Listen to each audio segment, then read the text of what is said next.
It is time for a brand new episode of Gimme the Hot Sauce. The calendar is flipped to March, and we're excited about so many things coming up. The NBA stretch run, March Madness starting in college basketball.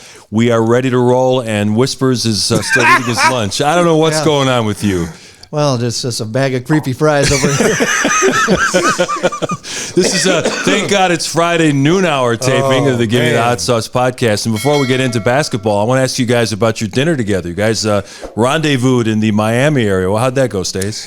You know what? It went really well. I was really surprised that I was even invited by Whispers, because he never invites me anything fun, So I was impressed because, I didn't think I was going to get the call, Mark. Yeah. And then Whispers sent a Tesla over to pick me up, first class. And at first I said, hey, get a Suburban because I like to stretch my legs out. And he said, so he sends me a Tesla. And it looked like a little Tesla, but it's one of those SUV Teslas. Uh-huh. So at first I was cursing at him when I saw the Tesla. I'm like, okay, so I'm supposed to give him a 6'11" body in this little bitty car, So my girlfriend Dawn, she goes, I think it looks bigger on the inside. I'm like, this just like Whispers trying to play a joke on me. So I get in the car. I literally fell in. It was so big. The backside was the back seats were so big. A lot of leg room, a lot of headroom. First time, America, that I ever been in a Tesla. I've been in every other car but a Tesla. And that's the first time. And I was highly impressed. I get in, I see the dashboard has a big computer screen on it. It had to be at least a 20 plus inch screen. Impressive. Everything in there looked like a fighter plane. Everything, all the electronics and stuff was really cool. So we're driving. So I asked the driver, I said, hey, excuse me, quick question. I've never been in a Tesla before. Is this one of those cars that drive by itself? Yeah. And he goes, oh, yeah, it's so cool. Oh, let me show you. And I was like, no, absolutely freaking not. Keep your hands on the wheel, my man. I said, hey, listen, I'll take your word for it. Yeah. Let's not do that. Especially crossing that bridge. Yeah, because we had, what bridge was that? Yeah, the Miami Beach Bridge. The Miami Beach Bridge. He wanted to go and do, no hands. And I'm like, oh, no, we're not going into the ocean, bro. Nah, keep your hands on the damn wheel, and I want to see them. And so I said, I'll just take your word for it. But it was a nice ride, and on the way over to Miami Bridge, because that area, Miami Beach, is kind of like Beverly Hills. Yeah, it looks very similar to Beverly Hills, and so I'm like, whoa. Man, Teleray's doing pretty good. Tim's over here in the high class. He didn't want to stay at my hotel, and so he's over there. He's, what is it, La Fontaine Blue? What is it called? The Fountain Blue. The Fountain Blue. I called it La Fontaine Blue because it was all prestigious. Oh, bougie. So, yeah, it was bougie. So we go in there on a Sunday night, and so I walk in there and all these people are in the lobby. It was like you were in Vegas, all these people. Yeah, and I'm thinking, crazy. It's Sunday night. Where the hell are all these? I'm just waiting for Blade to walk in there because everybody in there looked like vampires. It was like a vampire. You ever seen Blade, the movie? Yeah. And it looked like all these vampires. There were young kids dancing. Everybody's in the lobby. And I'm like, this is a hotel? So we go eat. We go eat this nice restaurant, 5-star restaurant. What was it, Whisper? What was the name of it? Strip steak. Strip steak. Teleray pick up the check? No, everybody went Dutch. Everybody had the girl. We all chipped in. Teleray wasn't, it cost too much to stay in a hotel. He ain't doing that much. No, it was every man for himself, God for us all. So, at the end of the night, we start to walk out. We're getting ready to go our separate ways. And again, now the lobby is super packed. You can't even walk. And I'm sitting there like, what is going on? And it was like a little party, a club. And so I swear, I was just waiting for Blade to walk in there with his little sword and his little black jacket, and then just start cutting everybody up. I would have said, Blade, I'm not a vampire, baby. We're not food. Hey, let us go, baby. But it was pretty cool. It was fun. We had a good time. The best part was Chief Little Legs. Yeah, tried to move us up on the timetable to get seated earlier, and said, hey, it's Stacey King's coming with us, and the guy goes, big deal. Rodman was in here last week, and he goes, and didn't he headbutt his ass? Well, see, you know what? He actually said that. You know what? Chief Little Legs, America. There's a reason why we call it Chief Little Legs. He's 5'2", and he's got the legs of like a little Oompa Loompa. And he's also a sponsor of the show, Angel Water Soft. So we can get away with it. We probably lose him after these comments, but we don't care. We go back. We're 30-year friend, 30 years of abuse. And it was good seeing him. He's one of our good friends, me and Tim's good friends. So it was really good seeing him. He likes to give it out as much as he takes it. So he had to say that little comment. So it didn't go unnoticed. So the next day, you were trying to find Tim, and he's on some private beach, and he's not answering your texts. Oh, America. Big time, dude. This is what I'm dealing right here. This is what I'm dealing with. 30 years of abuse. Yeah, 30 years of abuse. Sometimes it goes the other way. You know, I'm in Miami. I got the day off. We got the day off to travel, do anything. And I anticipated that Chief Little Legs, who has a home up in Naples, right? Is it Naples? West Palm. West Palm. So West Palm. So I figured they were going to go up there for the day. So I was going to rent a car and have a driver to take us up there to hang out. So I'm calling Tim. I'm calling him, hey, give me a ring back. I want to know what you guys are going to do. No response. No response, yeah. Texting, no response. Just like whispers. Yes, just like whispers. Exactly. Way to go, Pavel. Way to cue that in there. So he doesn't return my call. So I assume he's in the ocean on a boat somewhere. And it's very fitting because he has a boat here in Wisconsin at Lake Geneva. And the only time he ever lets me come on the boat is when he says, hey, you want to get on the boat? I'm like, yeah, that'd be awesome. I'll drive up to Lake Geneva, stay the weekend, yada yada. He says, just make sure you bring a tuxedo and some gloves. And I'm like, tuxedo and gloves? What the hell does that mean? It's He's too hot. that crap it's like again, 85 degrees. Why would I have tuxedo and a glove? Well, we want you to serve hors d'oeuvres. You only got to serve for a couple hours, and then you can enjoy the rest of the time. Yeah. I'm like, so that's the only time I get invited to the boat. So I assumed he was on the ocean. Yeah. So I come in here today, America, to do the podcast to find out where the hell he was. I thought he got kidnapped by Al Qaeda or something bad. I even texted him, said, "Are you alive?" And then there was no response. So I assumed 6:30 at night. I assumed something happened to him. Yeah. Okay. So then I come out, find out today. Oh, I didn't get any of your messages. Well, where were you at? Were you on the ocean? Yeah, I was on the ocean. And I'm like, oh, okay, that answers because there's probably no text come out service, there. Yeah. Then all of a sudden he tries to change the story because now he realizes that if he was on a boat and I didn't get invited, then I was going to have my feelings hurt. Yeah. So he changed the story, Mark. So he's like, no, I was on the beach. Okay, but you're not red. Because, when he's on the beach, he looks like Larry the Lobster because he, little red. you're not that red. You're not that red, buddy. This is some vitamin E. So America, once again, my good friend Timmy Whispers, 30 years of abuse, didn't invite me out to have fun the next day. Yeah. Wow. Yeah. Wow. Just like the Traeger grill. I had to go buy Didn't my buy Traeger enough food grill. and drinks for the beach, I guess. Just always letting them down. Just let me down, man. Whispers. Oh my goodness. But we had a good time though, Mark. Yeah. Good time. Well, it's good to have Stacey back after his first venture out on the road for the calendar year, Miami and Atlanta. Unfortunately, Bulls coming back, riding a 3-game losing streak, and the loss to Atlanta was particularly frustrating because they had the lead in the fourth quarter and couldn't finish. We've been so used to seeing DeMar DeRozan make every shot down the stretch, and this time he didn't make them, and Trae Young went off in the last few minutes. Yeah, right now they've got to figure out defensively what they're trying to do. Pick and roll is hurt them pretty much all season long without, Caruso and Ball in the lineup. And it's starting to rear its ugly head now, and you're getting late in the season. They're starting to play playoff caliber teams. You don't have, I think you throw in Detroit here. You've got maybe one or two East Sacramento that they're easy games, but pretty much your roster, the rest of the time here in March is playoff caliber teams. So, the mindset has to get tougher now. You have to figure out how to win these games. The Miami game was tough because it almost like they came out flat. And you're battling number one team. Both these teams are number one and number two pretty much the whole year. And it's an opportunity for you to make a statement against a very good team because the record for the Bulls is not very good against winning teams. And I don't put too much stock in that because the fact is that they haven't had a full roster. And we can, a lot of people say, well, every team's been injured or had COVID issues. It still doesn't matter. If you don't have your key guys, you're not going to win against some of these really high caliber teams. So I don't really put too much stock in that. But what I do put stock in is how you come out and play and how you compete. That's something regardless of who's playing and who's missing and who's not. You control that. You control how hard you play. Like when they played Milwaukee the first time and everybody thought they were going to get blown out. They're going to get blown out.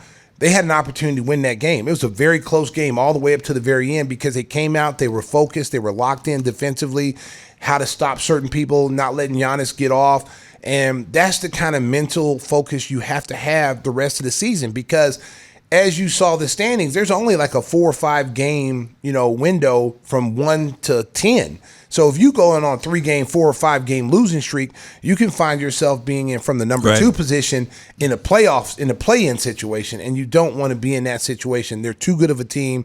They've been busting their butt all year long to put themselves in position. This is not the time now to say start coasting because you don't have enough. There's not enough wins in there to be coasting.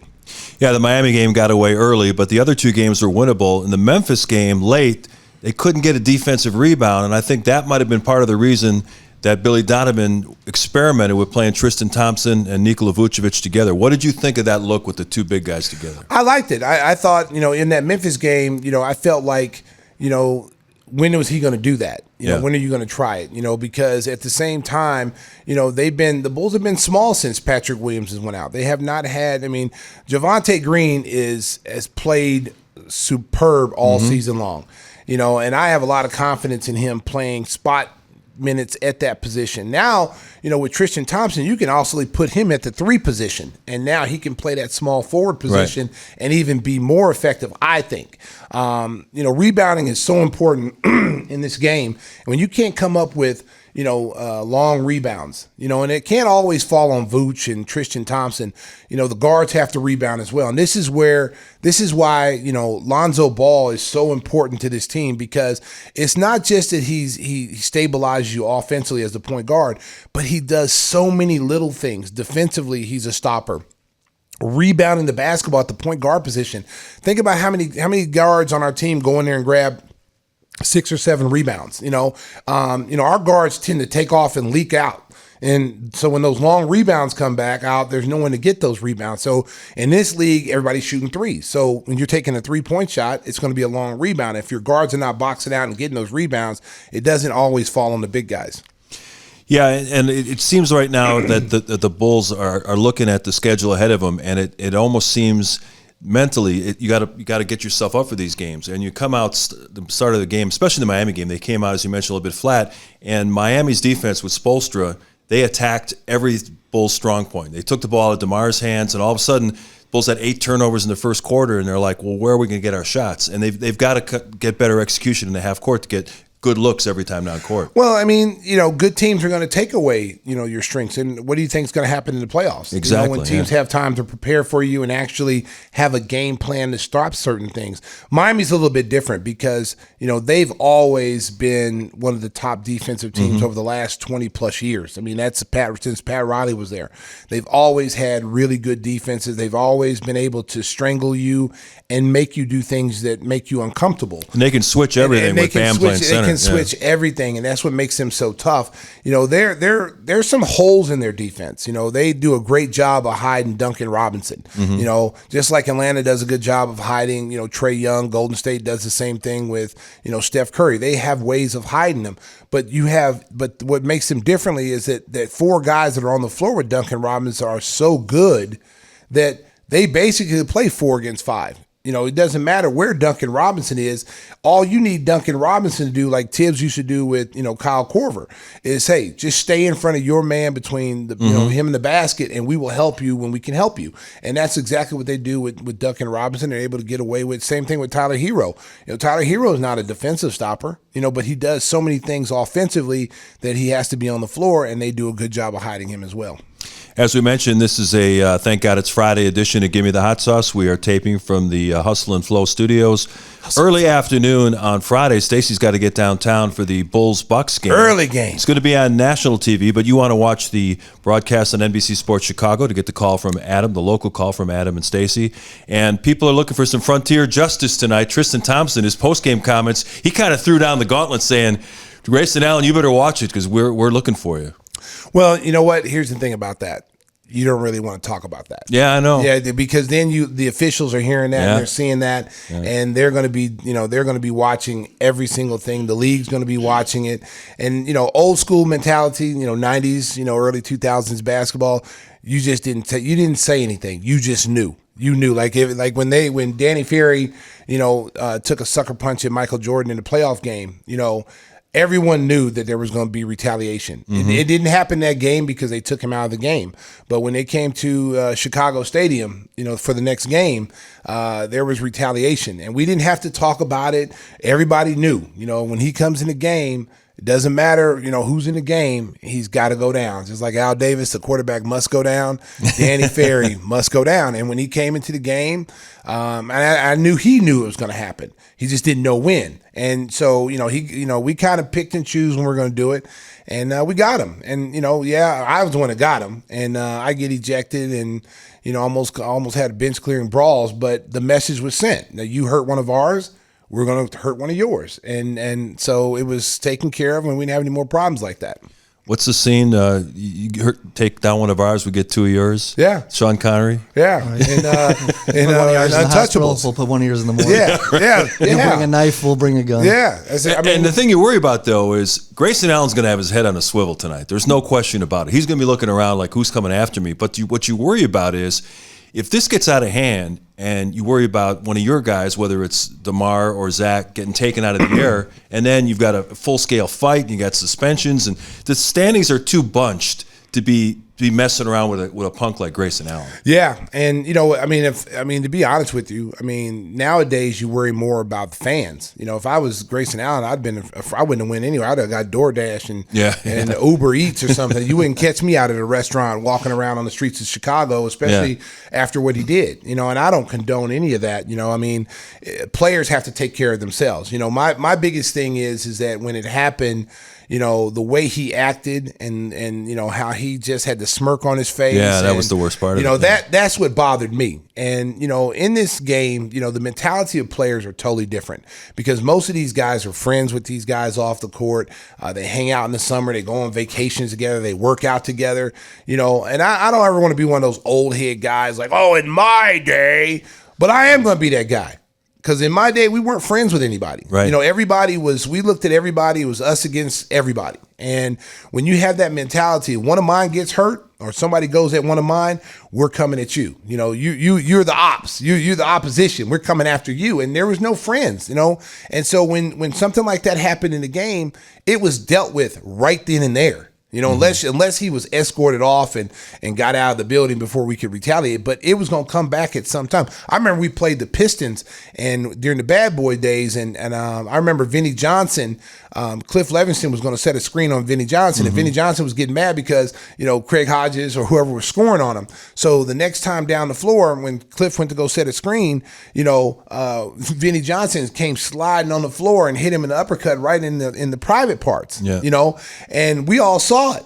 And trust me, the retaliation was in, like 2 plays later, because you can't do it right away because the official knows that there is going to be a retaliation. So you waited. It might have been 3 or 4 trips down the floor, and he got lassoed. Like he got hard fouled. And he knew, and they knew what was going on. Yeah. And, of course, Bill Laimbeer comes back and does something else, and then we come back and retaliate. So that's just the way it was back in those days. But nowadays you don't see guys. Everybody's kind of like, well, why did he do that or question that? Like I remember the play in Duke versus Clemson when the kid went for the breakaway, he stole the ball from the guard, and then the kid went in for the dunk, and the kid just took him out of the air. And then you watch the Duke players in response, and no one did anything. No one pushed the kid. No one got in the kid's face saying, that was Bush League or whatever. There was no kind of anger whatsoever, and that would have been my Oklahoma team. That would have been a bench clearing brawl. We'd have been fighting in the student section. There would have been retaliation. Yeah. You can't do that. And if the players are not going to retaliate, then the NCAA, the NBA needs to have stiffer penalties. Because I believe that Grayson Allen should be sitting out just as long as Alex Caruso was. Or you should fine him so much that he never does that again. $1 million. You fine him $1 million. I don't know how much he makes, but you fine him or you suspend him as long as a person who's injured. Because everybody keeps saying, oh, of course the Milwaukee fans, oh, that wasn't a dirty play. But if that would have happened to one of their players like Giannis, they would have been asking for the death penalty. Yeah, that's right. The Bulls are hoping to get some of those injured guys back, hopefully by mid-March, talking about Alex Caruso, Lonzo Ball, and even Patrick Williams, who's reportedly been looking really good in terms of working out. It's just a question of trying to make sure that he's got enough strength in that wrist that he can come back and contribute.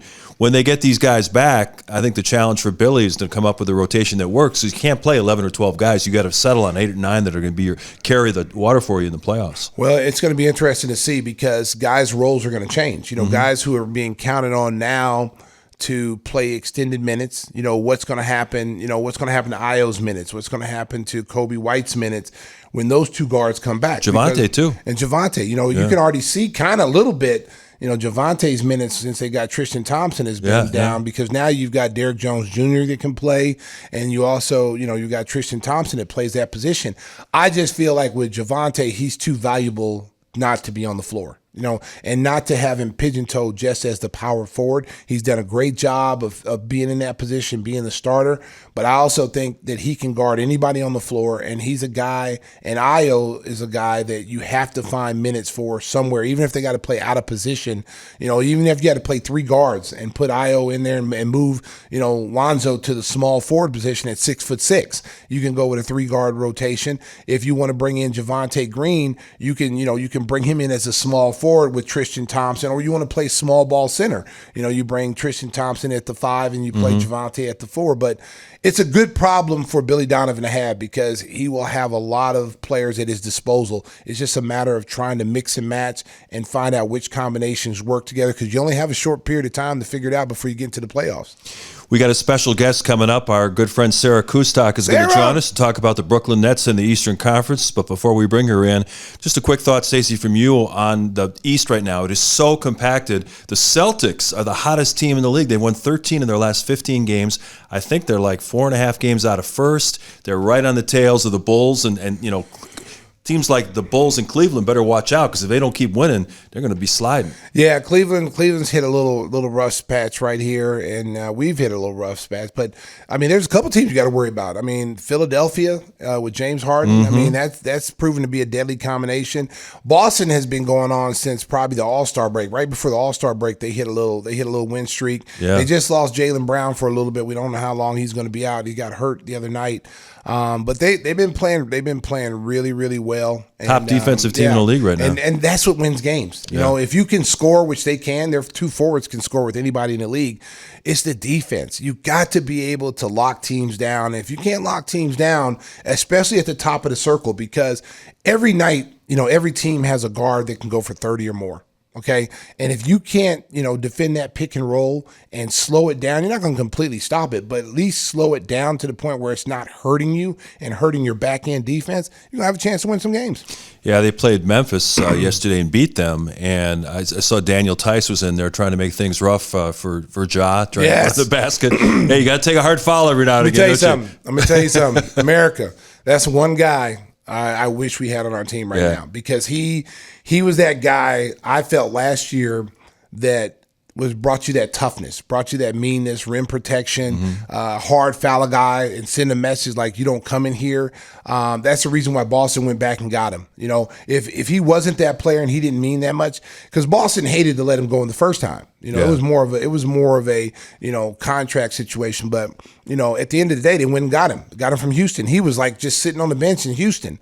You probably could have got him for a bag of Doritos. Yeah. So big guys, especially now with the way Embiid is playing, teams are starting to load up. In Philadelphia, I think they just got DeAndre Jordan. Right. He'll be the backup center. That is huge for them because now that he plays that role of Drummond, I don't think he's as good a player as Drummond is, but he gives you a big guy that can rebound, rim protect, pick and roll, dive cut, and he takes some pressure off Embiid. Now you're able to sit Embiid for 7-8 minute stretches and have him fresh for the fourth quarter like they did when Drummond was there.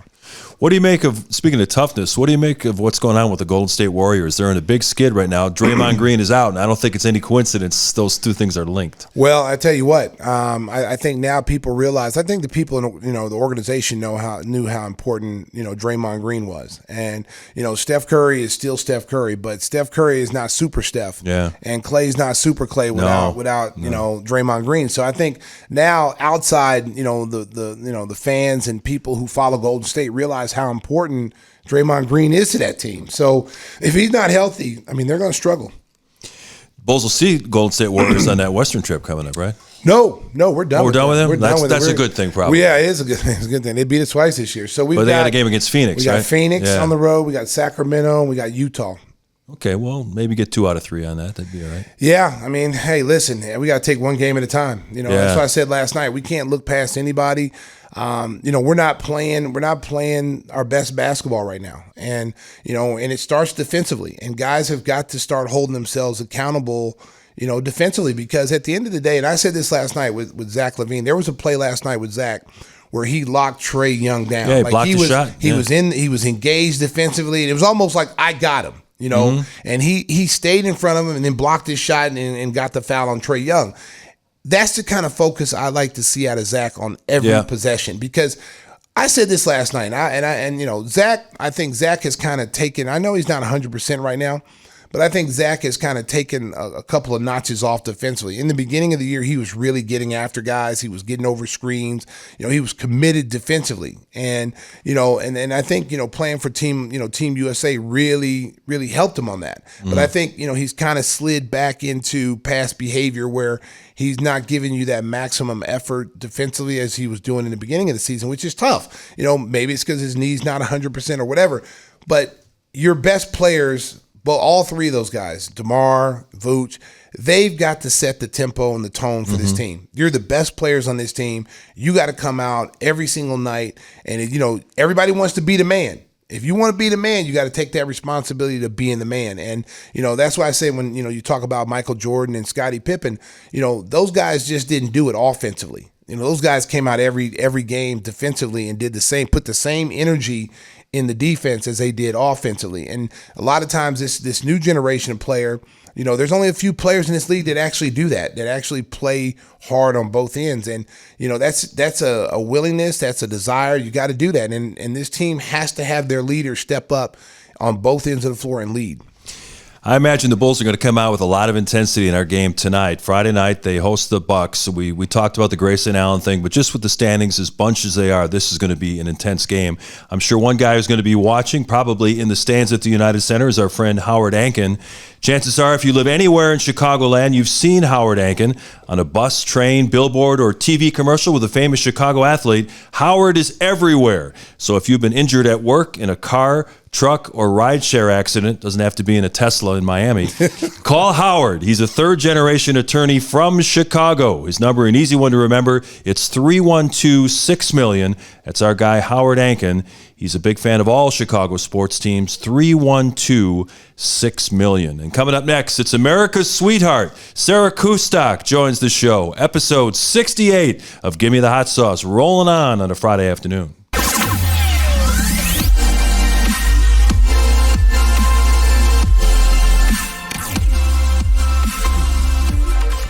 Welcome back, episode 68 of Gimme the Hot Sauce. I want to thank another one of our great sponsors. When it comes to insurance for your auto, home, and business, make sure to contact the king of insurance. That's nationwide agent Jeff Vukovich at jeffvuk.com. JeffVuk.com. And Stacy, we've got a special guest coming up, so why don't we serenade Miss Sarah Kustok? Nationwide is on your side. Sarah, you get the special treatment. Stacy, bringing out the golden pipes here. Thank you so much for joining us. It's so great to see you. You're taking the world by storm. I see you everywhere doing stuff for Fox Sports. You're doing talk shows. You're doing podcasts. How do you keep it all together, Sarah Kustok? I have been waiting. First off, let me say thank you for having me.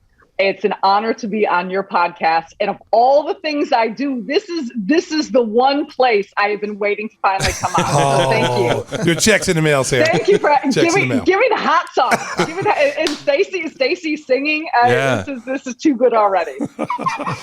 Well, every guest that appears on the show gets a special batch of Stacy's homemade, but not homemade. It's organically made. I can just see Stacy in his bathtub trying to put with an apron. Together. With an apron thrown in there. Mark, don't be hating on me, okay? I could be doing that. So we'll be sending some hot sauce your way that you can enjoy with all your favorite foods. Oh, I can't wait. Sarah. I forgot your question because I was so excited. But no, everything is great. I'm just trying to be like all you. Just trying to keep doing what I love, finding a variety in it. Obviously, Yes Network, Brooklyn Nets, calling their games is the main, but there's a lot of other things in particular. Really excited about my new podcast, NBA Flashback. We get to kind of look at some of the classic moments of the league and things like that. And college work, college basketball, stick with the roots. I get an opportunity to call the Big East Women's Tournament for Fox Sports. See DePaul, UConn, some of the great teams in that league. So yeah, it's really, really something that I am so humbled by, to be able to do what I love, be around people that I love, people that I enjoy. And you guys all know what that's like. So you included, to get a chance to talk with people that I consider family. See, we've seen Sarah go from like a budding, like a little flower, and then she goes to New York and just blows up. See, she's the one that got away here in Chicago. She's the one that got away. She was very talented. And this is one of the people that got away, and then she's in New York now, and she's exploded. She does everything. Yes. She doesn't just do, basketball. She covers everything, and you see her all the time. It's really cool to watch you grow and develop and be very, very good. I consider you one of the best in the business. So, and it's great to call you a friend, Sarah. I appreciate that. I really do, Stacey, and likewise. And I do think about, I would never be where I am at now without my roots in Chicago, without my work at Comcast Sportsnet, now NBC Sports, and so many of those places. I even think now, it always does come full circle. I can be on the sidelines doing an NFL game for Fox and think back to when I was on the sidelines of the IHSA state football championships and spending Thanksgiving, from 8 a.m. to 8 p.m., looking at some of the people, the places, the schools that I grew up around and grew up watching. And so for me, that's really special. And Stacey, I think about that with you. When I was a kid, whether I was in high school and having a couple games at the United Center, playing at DePaul, and then even getting an opportunity to work and cover the Bulls and then watch and listen to your work and ski you and just all the things I learned from all of you. Like that, those are the things that you take with you, you carry with you, that resonate with you, no matter how long your career is or no matter where you're at. That's the stuff that helps continue to make you who you are and make you better. And I'm not just saying this to say this because I'm on your pod, but thank you to both of you in particular, just helping me grow and helping me get to the point where I'm at. Whisper, she didn't say anything about you because she doesn't know you, but that's okay. Timmy whispers. I'm sure next time I'm on the podcast and I will talk about the things I've learned from you. That's podcasting. right. Yeah. Maybe Well, this is a whole other element. The whole other element I need to dig into. Well, if you ever need to add an element of creepiness, I'm your guy. I didn't say it. You said it, and Stacey said it. Don't worry. The people on the YouTube comments Mark page said it we'll make sure to point that out. Hey, let's talk a little basketball. Obviously, you mentioned your primary job. You're the analyst for the Brooklyn Nets, and it's been just a wacky season all the way around. They finally got Kevin Durant back yesterday. He played very well, and then yet they blow a big lead to a Miami Heat team that was missing 3 starters. Where is this team mentally? I know they keep saying we think we can win the championship, but they're a 500 team right now. Where's the reality? Yeah, I think that's an excellent question, and one that I'm not sure I have a definitive answer to, because I do think just one game removed or one game into Kevin Durant returning is something that there's going to be a little bit of runway to see how this continues to progress because of the way he changes the entire complexion of how a team plays and what they can do. And so I think the loss to Miami last night was it was revealing in a sense of, to your point, no Jimmy Butler, no PJ Tucker, no Kyle Lowry, and you pretty much have the complement of players you're going to have for a decent stretch. Kyrie Irving will be available to play in road games, still unknown. The mandates are changing, protocols are changing, but whether he'll be available at home games, Ben Simmons looks like he's still a little bit of a ways off. He's got a sore back. Joe Harris was just ruled out for the season. Despite the fact he really hasn't played, but I think there was hope that he would be able to still come back. And so I think it's just a work in progress. And I think too, just the acclimation of a lot of these new pieces. Seth Curry, Andre Drummond hadn't played with Durant yet. Patty Mills has been a really important part of this team, but I think it's a feel out process. Steve Nash has been out with health and safety protocols. So Jacques Vaughn was coaching. But I think there's a lot to still kind of figure out with this group and not a lot of time left. And considering where they're at in the standings, it's going to be interesting to see how it plays out. And I think right now you look at probably where they may sit. I'm not sure if they're going to be able to get out of the play-in tournament, if there's Probably enough room and ground to cover it. So what that looks like, I do think that they have a resolute belief that once they get to the point of the postseason, Once they do think Kyrie Irving will be eligible for all games, Ben Simmons there, I do think they think once they get to that point, they will be able to, regardless of who the opponent is, who the matchup is, have a lot of confidence going into a series or going into the postseason. But it is the point of getting there, the point of everyone being there, and the point of everyone being healthy. And that has been something that they've frankly been searching for since last season. Talk a little bit about what went wrong with the marriage with James Harden, because when you look at when they were all healthy, I think they were 16 and 3 when they were all healthy, and they're all friends. I mean, they all wanted to play together, and then, they get in the situation that, whatever happened. It just blew from the outside looking in. It's what happened? Yeah, I think that's how we all feel. Even from the somewhat inside looking in, I think that transpired quickly in our understanding or the revelation that this wasn't necessarily a place James wanted to be at this point. And I think some of the circumstances dictated it because of, Kyrie Irving only being a halftime player, because of Kevin Durant's injury, despite knowing that he would come back. And however things kind of shuffled out at that point, it appears James had made up his mind that this was not the best situation for him in his career. And a lot of the information we had gathered, because you couldn't really, him being around the team, everything. And as you guys know, we travel with the team or around them. There was obviously ups and downs. A big part of that was Kevin Durant being injured and some other guys being injured. But overall, just the feel, the vibe of the group, how James and everyone was interacting, there was nothing telling that, felt like something was off until that, week or so leading up to the trade deadline, where you started to hear the reports, you started to hear the speculation. And then ultimately when the trade happened, and James, upon going to Philadelphia and some of his press conferences, had said, that even dating back to last year, that Philadelphia was a place he wanted to be at. So I think there was a lot of moving parts of the situation. I think it was layered. I think it was complicated. I think we'll probably continue to hear more as whether the season progresses or off season or who knows how that plays out.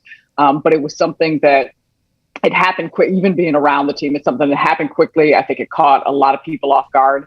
However, if Simmons ultimately will be healthy and be able to play, I think for both sides, they feel like they got the guys, they got the pieces, they got the situation that they're happy with. I think Brooklyn feels like Ben, with his skill set and his strengths, could be a really great fit to complement the guys that they have. Seth Curry, bringing another shooter, especially in light of the Joe Harris news, is increasingly important. Andre Drummond, they need a big, they need a guy that can rebound like him. And so I think, and obviously Philly and James and Joel Embiid, you've already seen, that match and that marriage and how successful they will be. And we saw that in James in particular last season, how brilliant he could be on the floor when he is engaged in that way. So I think overall it will work out fine for both sides, but it's crazy to think, you guys know this with this league and everything, how wild things can be within the span of 1 year, how much changes, and just the theoretical idea of how much we talked about the big three, how much we talked about Kevin, Kyrie, and James, to think about the really short sample size, short amount of time that they had together on the floor.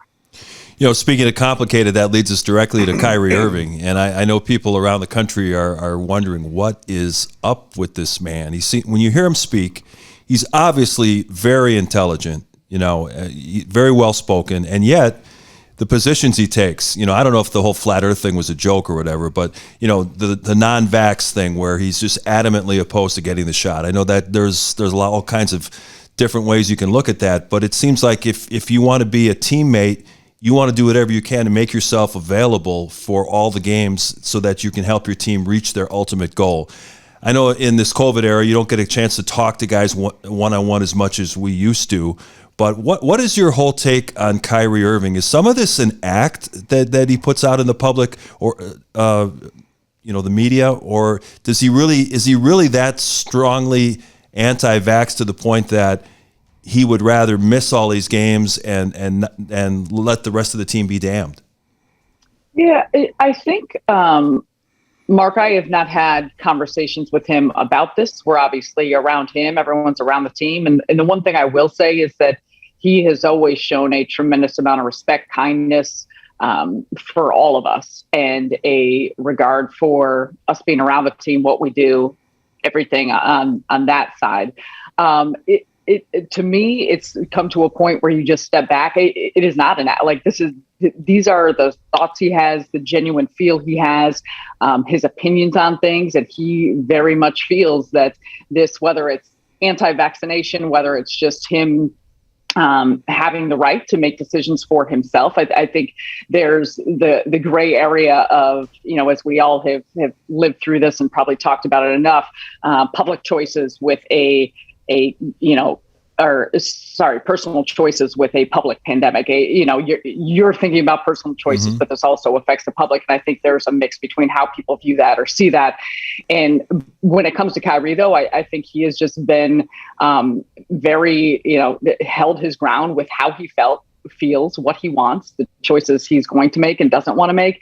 And I think what shows most is that Kevin Durant, his best friend, Steve Nash and the coaching staff, we have asked, the media has asked throughout the course of the last couple of weeks, have you talked to him at all? Have you tried to convince him? And it is a hard no, that they respect the decision that he's made. They understand he is not changing his stance. Even when he came back and was playing again, the media had asked him a handful of times if things may change, if the changing climate of things, more research, however you want to look at it, and whatever your opinion is.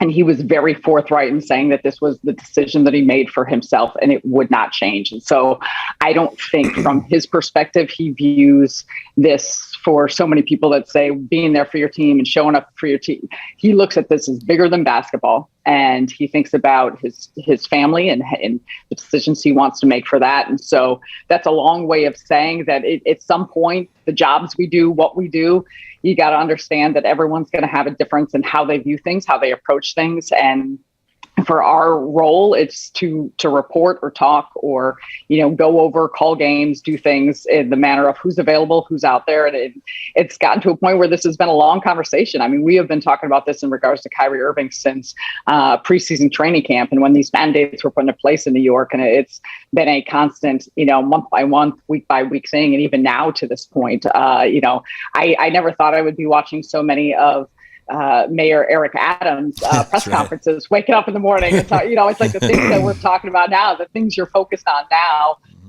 how much you're looking into public policy and the public sector, private sector. It's like, wait a second, I thought I was talking about basketball. So it's really wild to think about it from that regard. But what I will say is I do strongly believe that Kyrie cares about his teammates. He cares about winning a championship. He cares about playing. But all the things that he says, I do think he believes that this is bigger than basketball, and what he has decided to do is something that he's going to stand by. And I think to this point, the Nets organization, they respect that, and they've come to understand that that's the circumstance at hand. And so a lot of it now just circles back to more about the policies, more about the mandates, and how those may be altered, how those may change as the as COVID and things seem to be progressing in a positive manner. Let's say, Sarah, they don't change the restrictions and Kyrie's only allowed to play on the road games. Do you feel that if you guys make the playoffs, which I believe you will, do you believe that they will be able to, as a team, be able to withstand him not being able to play in at home games? And is Kevin Durant enough to power them through to the point where they can offset not having him for the home games? That's a great question because you guys know this. You see it every day. Like the East is the real deal. There, Yes. If you can go top to bottom, there are legit after legit teams, and you could make a case. I think for 5, 6, 7 teams that you think, oh, they could have a chance to come out of the East. And so I wouldn't say no, and I certainly wouldn't put anything past Kevin Durant. The things that I have seen him do in the time watching him in particular. You go back to that Milwaukee series and everyone talks about the toe away from, but Kyrie wasn't playing. James was on one leg. Just the way things were. I mean, he is a special individual. So I would not put it past that, but I also have seen Chicago. I've seen Milwaukee. I've seen Miami. You see all these teams and just how good and talented they are. Philadelphia. That would be a very, very tall task. And I wouldn't be so much, a lot of people talk about just the acclimation process or chemistry or things like that with a group.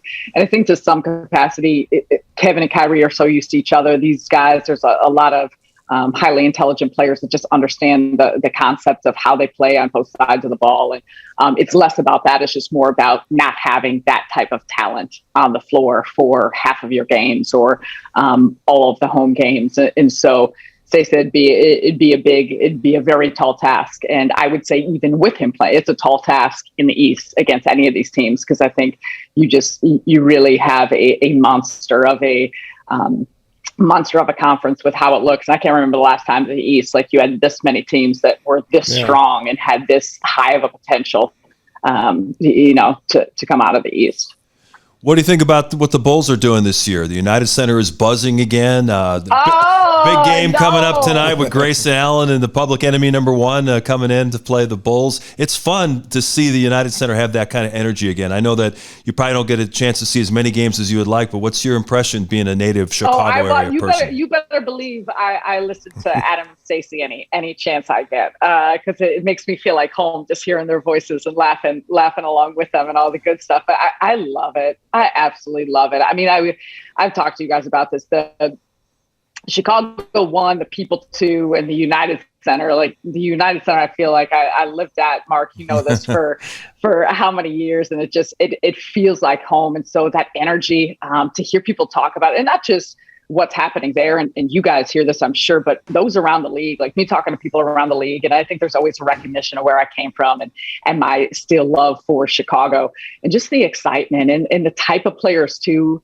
I think about DeMar DeRozan and watching him for so long in Toronto, and then what he went to, San Antonio, and just now to see how much shine and how much love he's getting for the player that he is, the work he's put into his craft.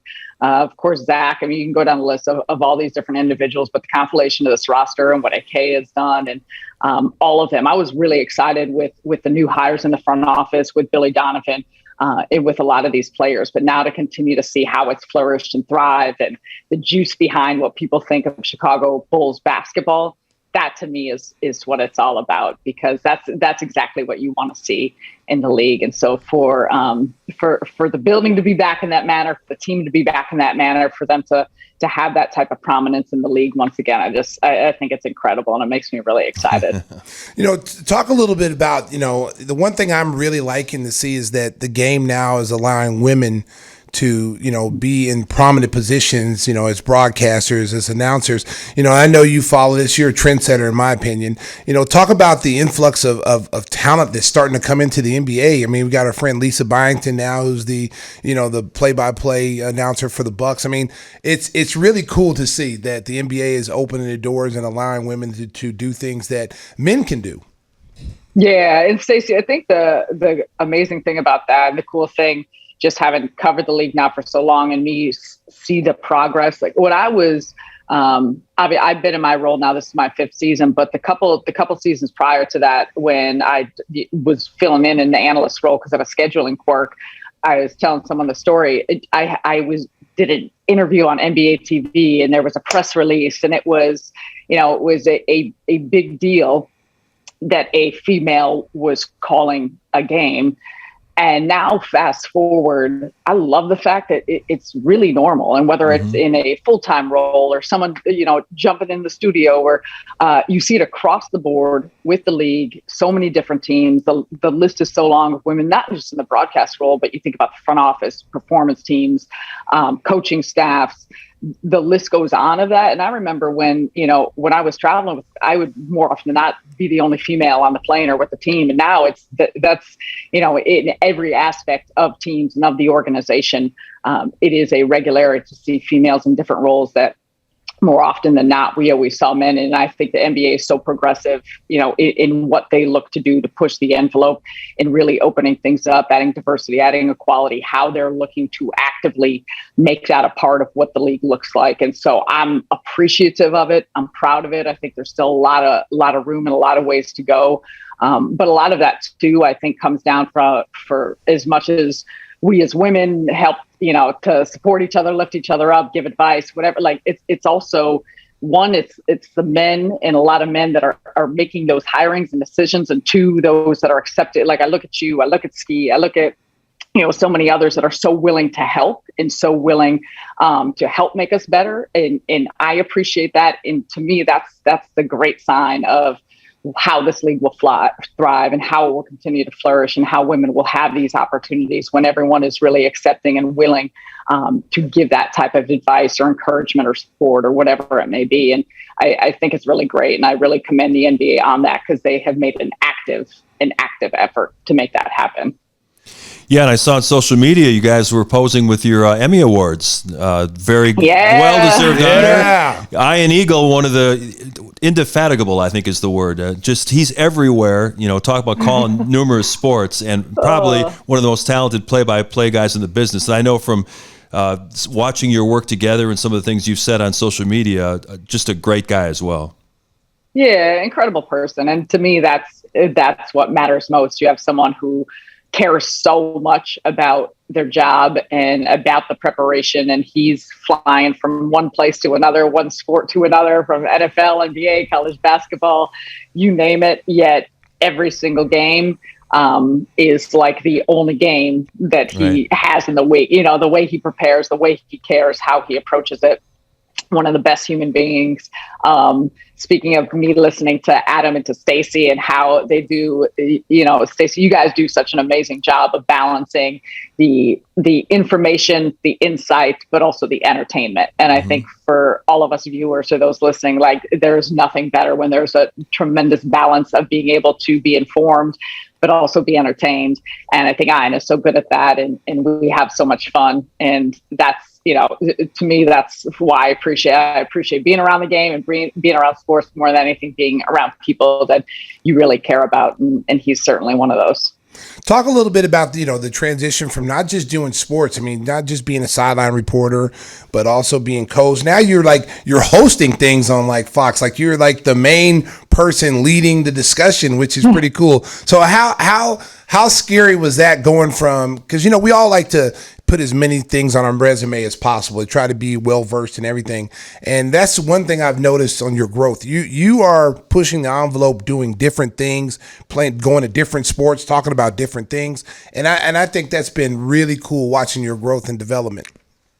I appreciate that, Stacey. And for me, it's all about being challenged. And it's not to say that I'm not challenged daily in calling NBA games or calling other college games or doing NFL, whatever it is. But I think anytime we could do something that's a little bit outside whether it's our comfort zone or what we normally do or what we normally practice, that fuels me. That gives me a rush, because you have to find ways to navigate the best way, and the best way to improve on this, or how you approach it, or when you try something for the first time and it's a disaster and you're like, okay, let's regroup and get better. And to me, that to me is the athlete in me. That to me is the love of the practice, the love of the preparation, the love of how you go back and look at film or watch something. So those different roles, and whether it is new sports or new roles, new positions, that to me is fun. There's a show I do on CBS. It's called We Need to Talk, and it's a female show, both in front of the camera and behind the camera. But a lot of it, I am humbled by the people I'm around with: Lisa Leslie, Swin Cash, Summer Sanders, Dar Torres. There's a different Tracy Wolfson, different collection of people. There's a handful of us. And everyone's schedules are so busy. So we kind of shuffle in and out. But that's a big part of it, because a lot of it we're talking about. Some of it's strictly on the sports or games or what's happening, but some of it is about social issues or different opinions, perspectives on certain things going on within the game or within sports. And that's an opportunity to both host or to both kind of editorialize, opinion-based, those type of things. And that's where, for me, I find a lot of growth and a lot of learning and a lot of opportunities to look back and think about how you can get better. And to me, that's a fun part of the business. That's the cool part of what we get to do. Well, Sarah, this is the dangerous part of the show. We're gonna let Timmy Whispers ask you a question, and if it's a little creepy, well, we apologize in advance. Whispers, what's been going on in that redhead of yours for the last 20 minutes? When you're talking about now, Kyrie, I'm nervous. Now I'm nervous. You should be. So when you're around Kyrie, is he ever talking about Yetis, Bigfoot, the Loch Ness Monster, or anything of that sort? Oh my God! Timmy Whispers, you're going to get me into trouble. Oh No. my I'll goodness! just keep it a one-word answer. No. Wow! Whispers again, bringing the show to a screeching Another halt. creepy question. Hey, Sarah, our guy Kendall Gill wants to fight, in the MMA. Jake Paul. Jake Paul. He wants to box him. Yeah, he wants to box him. You are famous on Instagram with the right hand to Kendall's jaw. How many times have you seen that video, and how much pride do you take in that punch you threw there? You know what? I'll say two things. One, that's like the video that's never going to die. How many times have I seen it? Probably people that follow us are like, how many times do we have to look at this? Someone else always tweets it out, and then I tend to retweet it. I think my pride level continues to weaken every single time I see it, because I am well aware that he's got his arms up and he thinks nothing's going to happen. And I was egged on by one of the trainers as it was going. So I think I was just punching him in his rock hard abs, and then they kept telling me to get him in the face. So, but every time I watch it, I'm like, oh man, that was a cheap shot. Like that's Kendall's moneymaker. You can't damage the face. I know. Thank goodness. Thank goodness I didn't swing too hard on it. But, and you probably scared off any prospective dates and might want to go out with you. Like, I'm going out with her. I know. Get in there and do those dishes. I'm not doing those dishes, Sarah. With a right cross. All right, honey, I'll go do it. I'm sorry, babe. I'll cook dinner too. Oh, Lord. Maybe true. That's a good mental note. When it gets wiped from social media, you don't know why. So my last question for you, because you're a hooper, of course I'm gonna ask you a hoop question. So if you were to play Doris Burke 1-on-1, who wins that game? Oh, don't. Hey, listen, I see Doris's handles, and I know you can play. I know you can play. If y'all had to play, the three. Who would win? You know what I would say? I would say, Doris, you're on my team. Who are we gonna take? And we'll play someone else. You know what Doris gonna say? Doris gonna say, I'll bust her ass. That's what Doris gonna say. Doris, I'll bust Sarah's ass. That's what she gonna say. So you're modest. Kendall and Mark. You're modest. Kendall and Mark. Yeah. Next time I see Doris Burke, I'm gonna ask her that question. I'm gonna ask Doris that question. Well, we know you're still playing, right, Sarah? You still look for a pickup action. I am. I'm still trying. I haven't given it up yet. I'm still trying. She's a workout warrior, man. The mind is quicker, even though the body's a little slower. So it all evens out. You're not and lying. the jumper, you never lose the That's jumper. Right. You just like Stacey said, he's open when he gets out of the car. You lose the jump. You lose the jump, but you don't lose the jumper. Sarah, this is my philosophy. Okay, hey, I'm open as soon as I get out the car.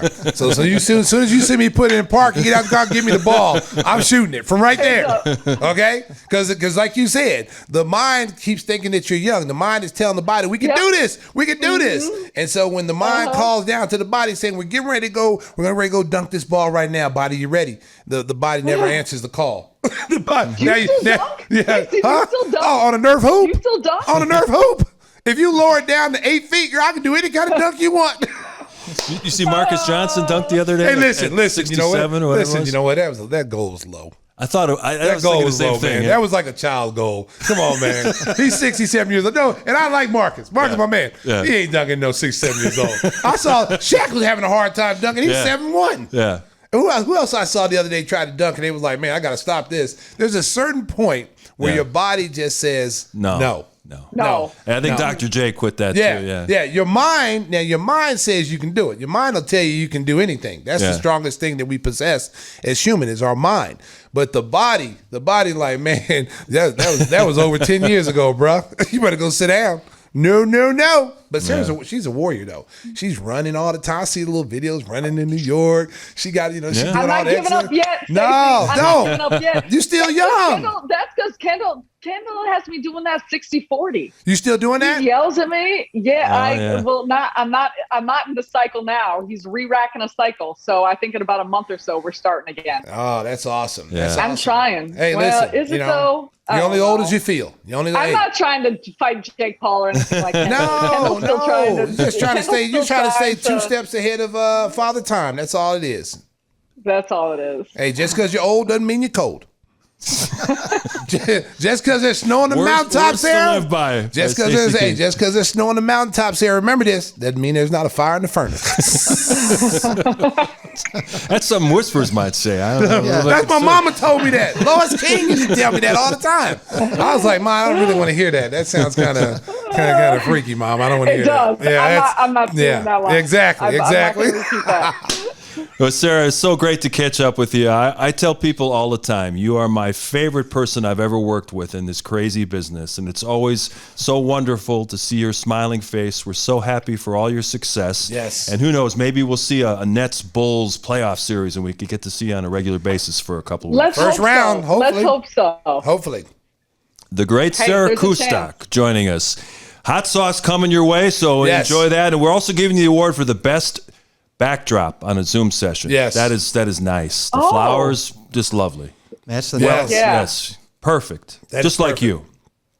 Thanks, guys. And she You're just the comes on absolute with best. she has so much This energy. made my whole month. I'm ready to go to work. I was dreading going to I work can't today, wait. Sarah. But you're just like 5-hour energy. I just got a jolt of energy. See? SK, I'm do telling it. you. Get on your grind. Oh man, I'm ready to go right now. Let's go, Bulls! America's sweetheart, Sarah Kustok, our guest on episode 68 of Give Me the Hot Sauce. DJ Pavel, get us to break.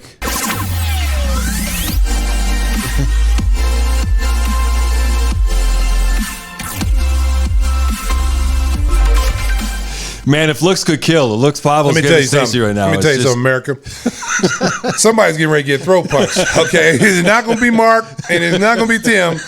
It's the guy you never see. You don't even know what he looks like, but he goes by the name of DJ Pavel. Okay, the look he just gave me is the look he gives Mark all the time I when know. Mark asks I a know. question. Okay, but the difference is Mark laughs it off. Me, I take it personally. I might have right. to come across the table on Pavel because me and Pavel used to be tight. We used to be like this, and now he turned on me. He turned on me now. Did you see that look? Yeah, oh, it was something. America. He was playing the introduction music to segment 3. Yeah. And I was talking to Timmy Whispers. Because, Timmy Whispers barely talks. So it's hard to even get 2 words out of him. But he, for this particular time, he was talking to me. And then Pavel hit the music to start the segment. I wasn't Yeah. ready. Then Mark goes, "Hey, Stacey, segment 3, Pavel's got the music on." And I looked over and Pavel like, and Yeah, here look, come the he's guns. trying to shoot me. Here comes Look the at him. guns. Shoot me, Pavel. Shoot me. Oh, I've been shot. I'm sorry, DJ Pavel. My bad, man.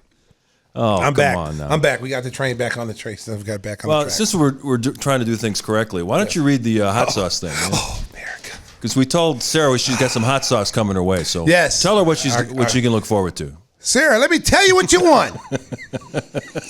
If you like hot sauce and barbecue sauce, then you're listening to the right show. Give Me the Hot Sauce has the best small batch organic sauces to spice up your kitchen. Stacey makes it in his bathtub. Okay, there's going to be a throw punch to my right. Mark Zidowski's going to get throw punch. Before I was really interrupting America because he's laughing about our homemade batch of hot sauce, which I do not make in my bathtub or my toilet bowl as Tim did. Well, what was that you made? I use an old butter churn. Yeah. Okay. So what was that? He said he wanted to make in the Wine. toilet wine in the toilet or something. So American Fire was really interrupted by these. That was about clowns. if I got thrown in the can. Oh my God. Okay, I'm sorry, America. I'm going back to the read. Chicago style red sauce with garlic twist, our St. Pat's Verde green sauce, which is my personal favorite, with extra avocado and cilantro, and our King's Q, a bold, spicy, and sweet sauce just like DJ Pavel. I don't know about that. He might be sour. I don't know about that. Use code HOTSAUCE21 to get 21% off your first order. That's HOTSAUCE21 for 21% off your order.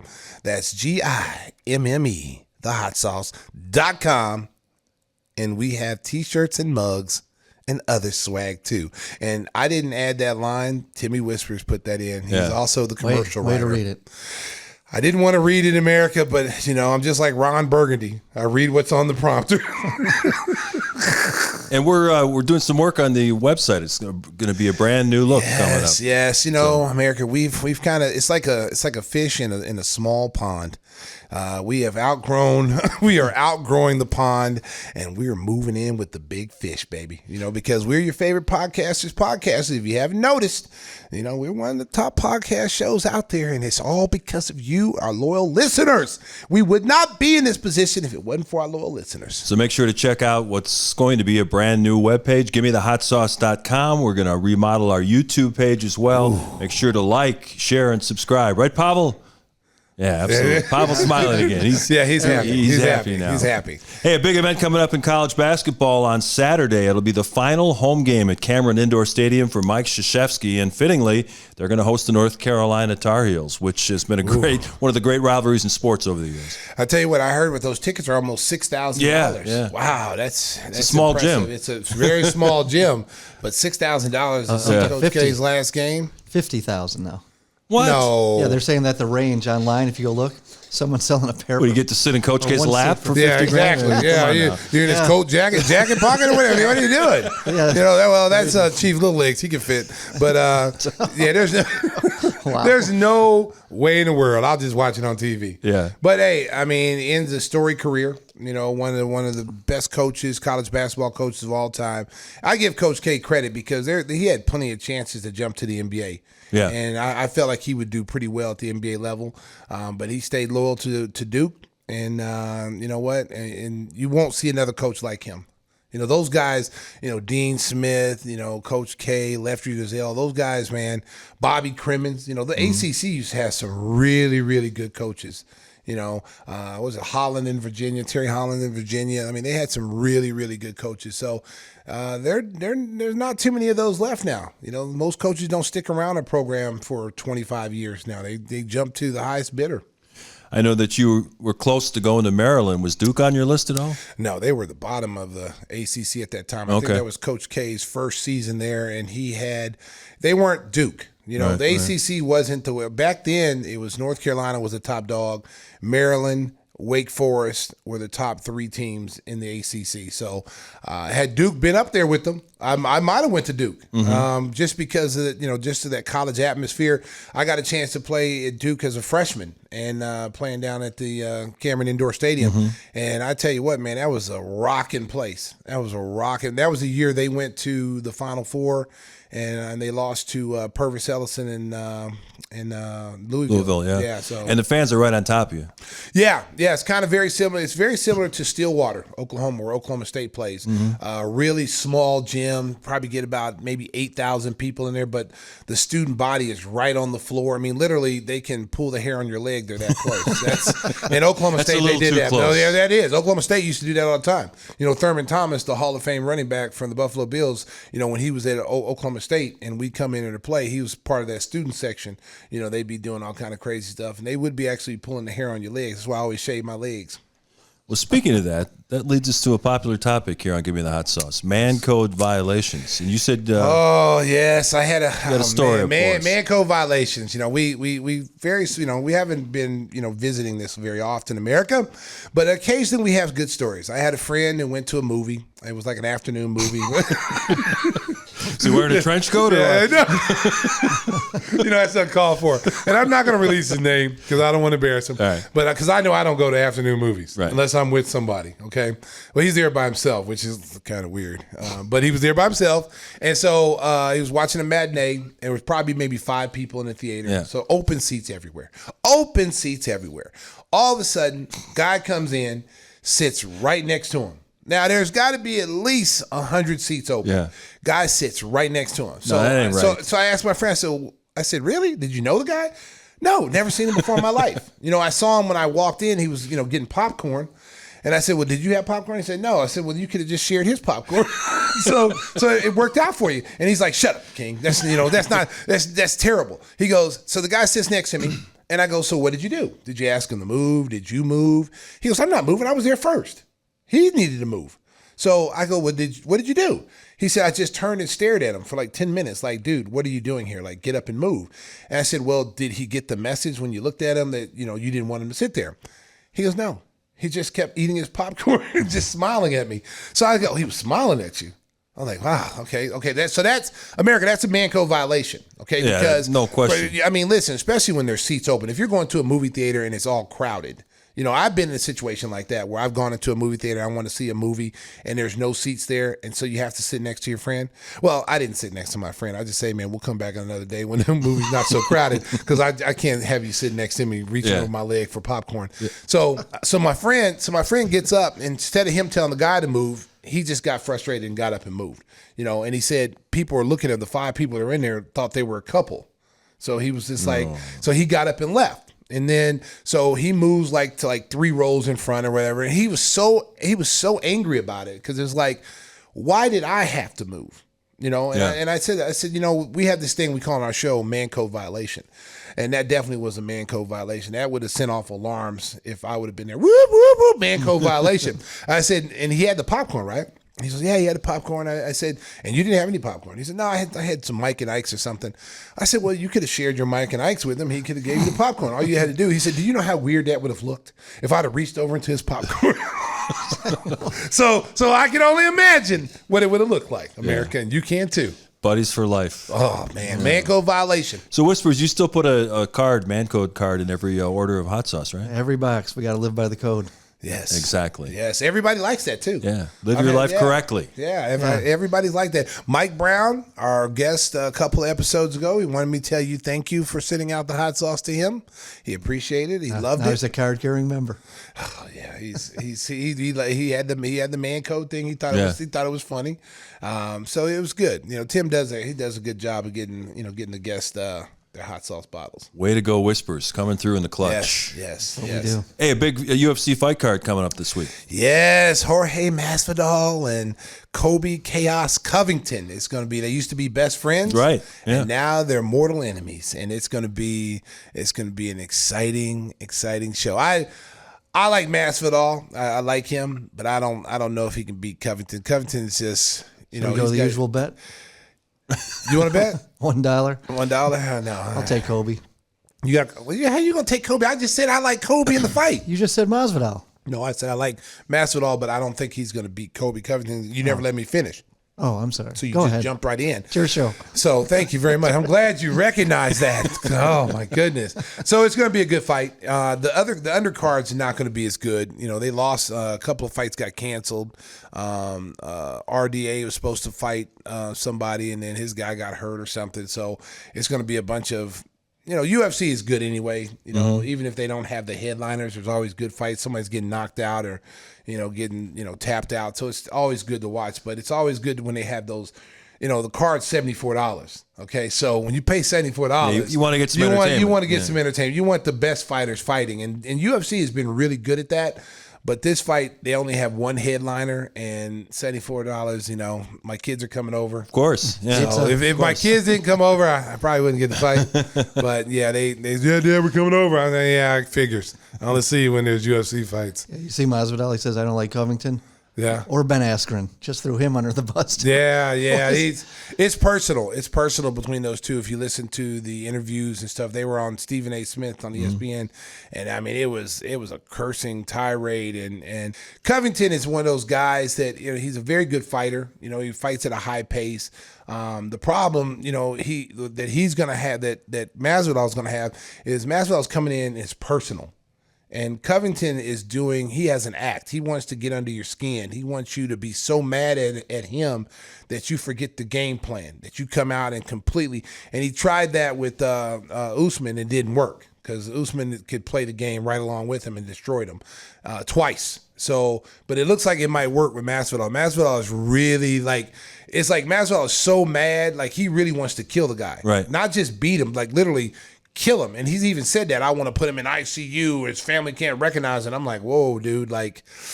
I understand you being mad, but you got to remember, like, fighting on the streets and having weapons is different than fighting in the octagon. And that's how the feud started. Yeah. Because he was claiming that he was breaking his concentration in training. Oh, dude. And also that they were best friends and they both were poor at the same time in the UFC. They were on the bottom of the UFC chart. They worked their way up. And then when Kobe Covington got a big payday, he didn't pay their manager, the guy who trained him. And so when they asked him about it, he's like, I'm not paying him. I do all the work, yada, yada. The guy let him work out in the gym for free, didn't charge him. And so, that really caused the rift because Masvidal's trainer and Kobe Covington's trainer, Masvidal looks at him like being a father figure because he took him off the streets. Because if you remember, Masvidal used to fight in backyards with Kimbo Slice. That's where he got noticed. Kimbo Slice was the first one who noticed him. He was fighting as an 18-year-old in those backyard brawls, and he was winning. Like, he was a backyard champion, and then he got into the UFC, and then he took off. So there's a lot of bad blood, a lot of history between those two. I just hope that Jorge doesn't come in and lose focus on who he's actually fighting and don't take it personally, because in the UFC, it's totally different than fighting outside in the streets. You've got to have a game plan. You've got to be able to channel your energy, because this guy, Covington, is a world-class wrestler. I mean, he will maul you. Yeah, and fans around the country are going to be looking for alternate forms of entertainment because it looks like we're not going to have baseball for a while. We had some momentum on Monday. It looked like maybe they were close to a deal, and the Players Association said, no, we were never close. That was just some stuff that was being leaked by the owners. You bracing for a long absence of baseball, Stacey? Yeah, and it's unfortunate, too, because, you got millionaires and billionaires, fighting. And at the end of the day, the fans are the ones who are going to suffer because the fans are the ones who pay everybody. And, they don't deserve this, especially during a time where the economy is not where it should be. You have people, COVID is a big reason. And to not, people need an outlet. Right. That sports is an outlet. Sports provides. Sports is one of these things that heals a lot of pain, a lot of, depression. People gravitate to sports, and to not have that, especially in this time, that we are in, it just sends a bad message, to the fans. It's like, okay, you guys are fighting over, billions of dollars and, X, Y, Z. And then there's families here that don't know how to make ends meet, losing their house, not being able to support their family. They don't have any sympathy for that. And that's why strikes are, whether it be in NBA, NFL, strikes are not good as far as, how the public looks at you. So they need to resolve it and come together really quickly, or they're going to lose a fan base, because they're already, first of all, the entertainment dollar is everywhere now. It's not, it's not where one sport is dominating like it used to be.